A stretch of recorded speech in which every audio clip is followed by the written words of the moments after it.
Howdy folks, welcome to the Scannell Agenda. I'm Steve Scannell, and today's show is entitled, see what is that here? The Market Quota System Value Price Fishery Manager, SJFS, that's my name, that's my initials. So I'm a candidate to be the world's fishery manager. And I say the world's because what I'm peddling here is one fishery system known as, in some circles, the sea farm system or the market quota system.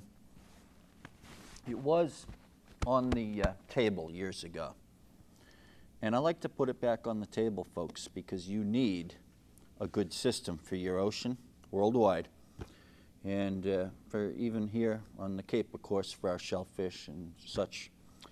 But we need a good fishery manager, that's me, who understands asset-based management and the environment, and fishermen. So I believe I'm qualified to take that position as the world's fishery manager. So that would be within the parameters and within the system of the market quota system, or we can call it the sea farm system as well, because it's basically agricultural in nature, let's say economically speaking. Now, for years I was a fisherman on Nantucket, and I used the kinder, gentler dredge. So I'd like to start off with that. And that's the reason for that is I've always been more of a cultivator than just a harvester, just a forager. I came from a family of gardeners, and we lived right on a herring run. And so my nature has always been, and it still is, more cultivation and less scavenging or foraging. That's all pretty much debased, and we're out of codfish, and we just increased the codfish limits, which boggles my mind. I read in the paper a couple weeks ago about it wasn't a Cape Cod Times piece, it was someone else's piece. It didn't really, I don't think it got written up for what it is, which is insanity. To increase the limits for the cod right now.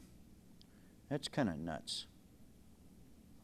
The cod that are swimming in the ocean right now, as I've mentioned on previous shows, those codfish have a broodstock value.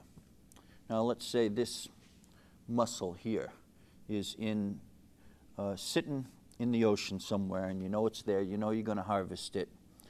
Okay, fine. That has a value sitting in the ocean. Now, if there were only a few mussels, then the broodstock value would be tremendously high, because we would be depending on these few mussels, let's say, to repopulate. Okay, but that's not the case with mussels. However, it may be the case with the bay scallop, and it definitely is the case with our codfish. So the codfish swimming in the ocean, what would you value that as per pound, let's say? Would you value that codfish swimming in the ocean as I would value that in the ocean, maybe $100 to $200 to $300 per pound as a value? Because that's our seed corn. The seed corn is tremendously valuable. The problem with fishery management today is that the fishermen have the value, according to the fishery manager of today. And the habitat and the stocks carry little weight today, as it has been for many years. Now, when I was a kid growing up, as I mentioned before, Jacques Cousteau was one of my mentors, on the television there. And I figured the way a lot of other people figured, this was when I was, even before being a teenager, that this business of wrecking the bottom was not a good idea. However, I believe, as a poker chip, as a bargaining chip. That was granted. When I was a little boy, the granting of the rights to wreck the bottom was just given right out because, oh, we don't want to offend fishermen. Now, as I've always said, we have a fishery management system based on what do the fishermen want to do? What do they want to do? What do the fishermen want to do? Now, that has gotten us where we are now. I'm just one fisherman, but I'm not a mainstream typical fisherman in that I'm more of a cultivator, actually, than I am a fisherman. I believe so strongly in cultivating our fisheries to productivity, and less so on my immediate balance sheet, which I think is where maybe more than half of the fishermen, well, we do both, we do this and we both do that. You know, that's not true. You can't do both. You can't save the principal in the bank and collect the interest while at the same time you're drawing down the principal in the bank and leaving you with very little interest in the bank to collect. All right, so this is a scallop dredge. I got to make sure I don't run out of. Okay, this here is your typical, let's see, Nantucket dredge. It's got a chain bag. This is a chain bag, and this is a net twine top here. This one I didn't make up. It's okay. Now that's got the chains on it. And years ago, before things got modernized, I guess a lot of fishermen used dredges on Nantucket without the chain bag because they were sailing as they were dredging for the scallops. Now, so what I did was I took off the chain bag, and then I put on this chafing gear here. So this here is what I call the kinder, gentler dredge. It's not a good example of one, but this is chafing gear. Most of my better ones have a club stick down here with some chain, the links and rings running down here, because this can actually be too light. So for many years I fished these style of dredges called the kinder, gentler dredge. And we were going to research it and develop it. And I was right in the middle of that when the plug kind of got pulled at the Nantucket Marine Laboratory. Fishermen were unbelievably just very upset about, giving any credit to these dredges. Now, these dredges would be better for the seed scallops, which I don't have one with me, but a seed scallop would be a tiny little scallop, and that would be your crop next year. So the dredges that you use, or that we used, would make a big difference with the productivity of the next year. So I advocated that we go with regulated scallop dredges, which has made me the enemy, I guess, But I don't think I'd be the enemy of public fishery management production. That's something that I really believe strongly in. Public production has a different balance sheet, folks. That's what you got to realize when I'm teaching you about the market quota system. We're looking at the public balance sheet, and I'm trying to get you off of the page of the fisherman's private balance sheet, because that's where we've been for decades and decades, even since I've been a boy, and even much before that. The fishery management philosophy was that the market will regulate the fisheries. If we catch something and we go overboard and fish it down, well, then we'll just go to something else and start catching that. That actually was the philosophy. The market will tend to fisheries management. We don't have to worry about that. That's utterly absurd and ridiculous. But it is, true that a lot of fishermen felt that way. And as a boy, I was told, don't ever get into the fisheries because all the fish have gone to market. And when I was a boy, things were drastically fished out when I was a little boy. And the Russians were out there. I think I mentioned I made my first trip out there many years ago when the Russians were out there and we waved. We were heading off beyond George's Bank to the canyons to go lobstering. So I can remember Jerry Studs. I'm sure anyone here in the 12th district. I'm a little outdated. It's the 9th district now, Massachusetts Congressional District. But back then it was the 12th district, and Jerry Studs would do a town meeting, and every town he'd make his rounds. He was very good. I really thought the best of him as far as, you know, his ability to fight for the fishermen. And at that point in time, it was to get the Russians out. Now, later on, he was not equipped to be the world's best fishery manager, and he kind of fell into what most of the public fell into, which was this panicked approach to fisheries. And that would be called limited entry. That was a panicked approach to fishery management. Oh my God, you know, we have to help the fishermen, you know. Well, conservation is the most difficult thing to do in fishery management, and that's really what we're not getting right. So the market quota system is a conservation-based, environment-based, but it's also equal opportunity-based system. And it is a true system, and it has been vetted on Fish Folk, which is archived. It's an MIT chat room. So for many years, I was big on that chat room with, it's a listserv. So I probably hundreds and hundreds of pages of correspondence with the world's fisheries people. Not so much the managers, they're kind of cloistered, which I do want to change. There should be a Congress of marine scientists and technicians doing the management, making the actual decisions.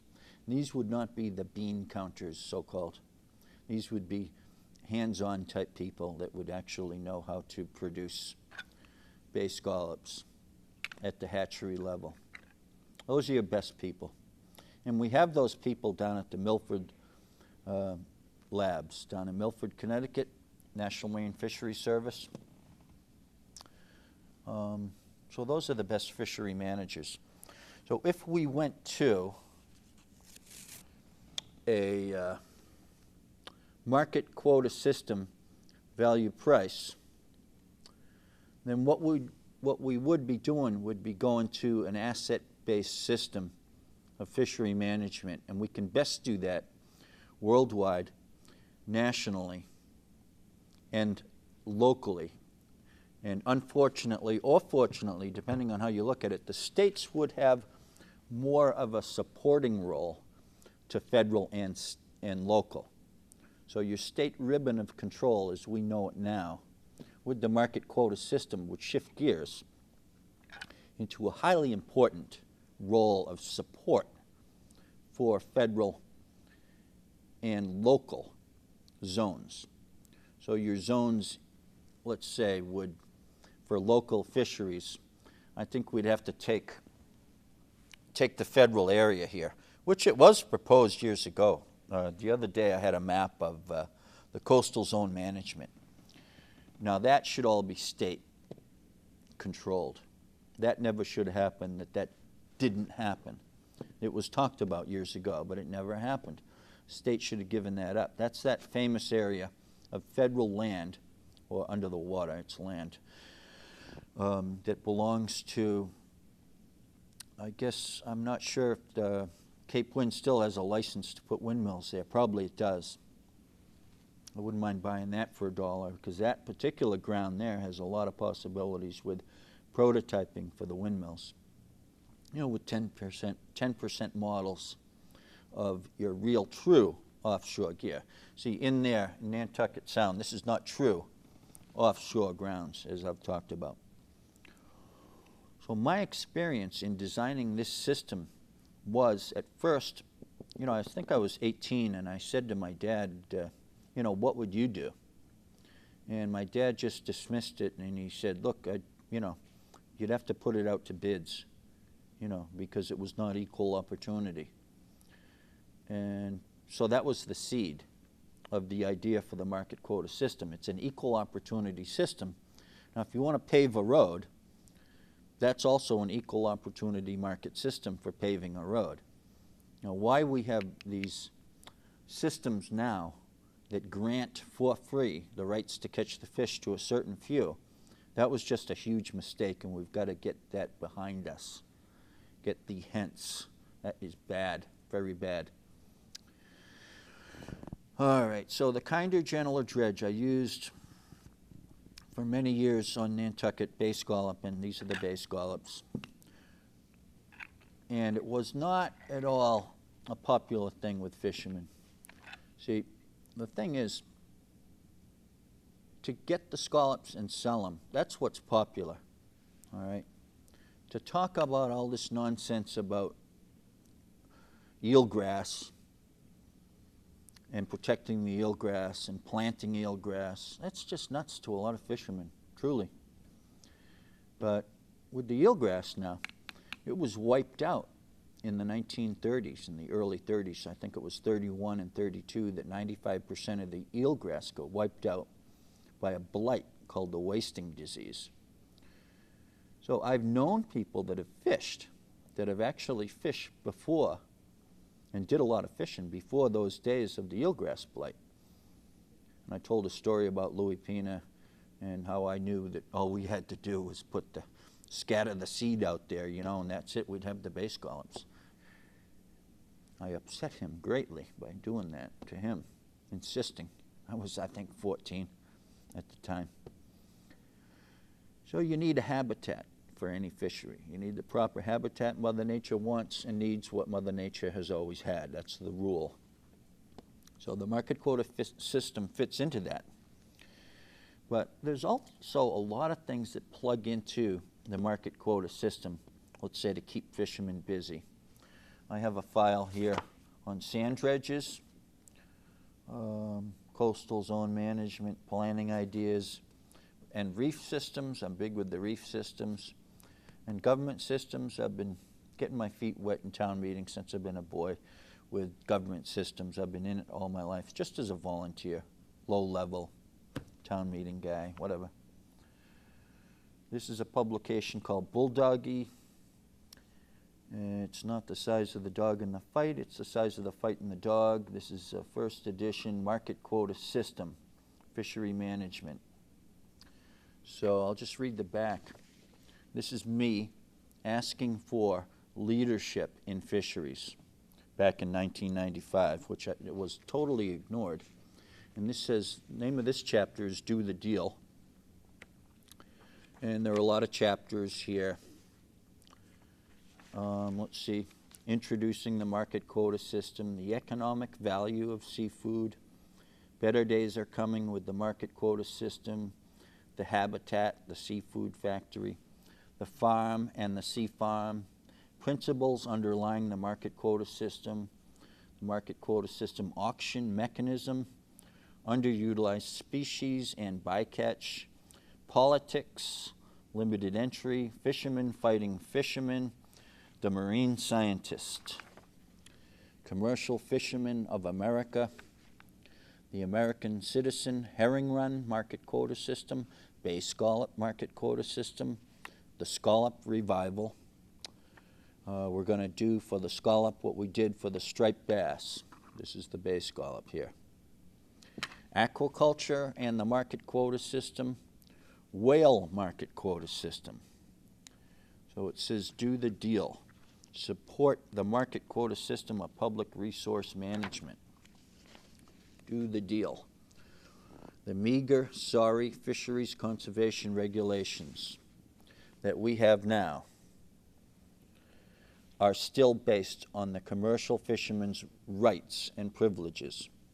Bear in mind, this is 1995. I had this nailed a long time ago. Our current system is a dinosaur with Band-Aids. What is called for are sensible regulations that are based on the practicing responsible stewardship while gaining optimum seafood production. We need to shift away from the micromanagement of individual species as a regulatory cornerstone.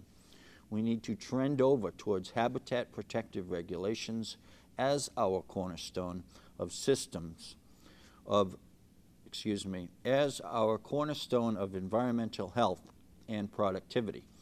The market quota system facilitates good science. It does so in three ways. Firstly, through a differentiation of good and bad fishing methods. Secondly, through the creation of a financial cycle that allows for a reinvestment in fisheries, research and development, and infrastructure. And thirdly, through the use of advanced controls on our total allowable catch. Let's make the ocean thrive. Let's restore free enterprise and equal opportunity back to the commercial fisheries. If you support life, liberty, and the pursuit of happiness, if you love seafood and are dedicated to environmental stewardship, if you are sick and tired of hearing excuses from fishermen, scientists, and politicians, if you are a serious American citizen, ready, willing, and able to take the bull by the horns, then support the market quota system of public resource management. Now, later on, I added VP, value price, because I was working with a guy named Fred Jennings, a Harvard professor. And that was his addition. He said there was a missing price in fishery management, and that's all about allowing these externalized negatives. So I'm here to do the job of fishery management for the world. We need internationally good fishery systems, and we don't have that at all. It's total chaos. Now, nationally, of course, we have a shambles of a fishery system. I wouldn't even call it a fishery system. I would call it chaos. It's basically, this is it. You know, politicians, here's my time, 5 minutes. Now, politicians and fishermen will go into a room together, and they'll come out and come up with some kind of deal, and it's like the deal they just did. It's ridiculous. You know, they're upping the quota for catching the cod, and they're not putting a price on the codfish, the brood stock, and what value these fish have as far as our breeding stock. It's just absurd that the fishermen and the politicians go into a room, and the politicians all start crying, and the fishermen get these politicians all worked up, and pretty soon all the politicians have caved in, and they'll let the fishermen do anything. I know that's because that's the way you want it. You want to advantage the fishermen, but by no means you are not doing that. I'm telling you, you're just not doing that. The fishermen coming out of high school, the future fishermen, are not accounted for with this system. This is only a system currently that we have that's dedicated to a certain few. And it's also dedicated to mismanagement, because mismanagement is greatly incentivized. If the current fishermen saw an increase in fisheries, their value for these fishing permits would go down. So we don't even value the fishing permits. We don't value and put a price on things like the broodstock value. Everything is chaos. Everything is just total chaos in fisheries. And the world has followed us down this rat hole to nothing. It's just awful. So we need a separate fisheries plan, a PLAN plan. Scannell, the man with the plan here. This is a ways to manage the bay scallop fishery, which I would say this is my fishery, not so much the codfish. But the basics are the basics, okay? And cod and the groundfish management is very important. Soft shell clams. Here we have a nice soft shell clam shell. Now that should be a huge fishery here on the Cape, and it can be in short order. We can bump these fisheries up so fast, it'd make your head spin. Unbelievable. Quahog management, you know, these are all fisheries. The quahog fishery, clams, scallops. And poor Chatham, I feel bad for Chatham. These people taking over Chatham fishing rights, these federal people. Oh man, I'm telling you, when I was a kid, I always agreed, okay, Chatham's grounds are Chatham's grounds, and I would never step on the toes of the Chatham fishermen, ever. Wouldn't think of it. So I would love to fight for the Chatham fishing rights. Well, I guess that's about it for the Scannell agenda. We're going to talk about sand dredging, reef systems. We'll talk some more about the kind of general dredge and the Presidential Scallop Hotel and the Congress of Marine Scientists. I have a lot of stuff here, folks, and I've been working very, very hard. And I've considered this to be my job for many years, to work out these details. So I'd like to republish this. It's still pretty much current. I could actually make it even more current because we're living in an age today where it's just, you know, just terrible. All you see down Chatham, if you're watching down the Chatham Fish Pier, is you see skate coming in and dogfish coming in. I'm telling you, I think the fishermen of years ago would just throw up. It's horrible. It's just horrible. Well, anyway, thanks for watching the Scannell Agenda, and have a nice day. Merry Christmas.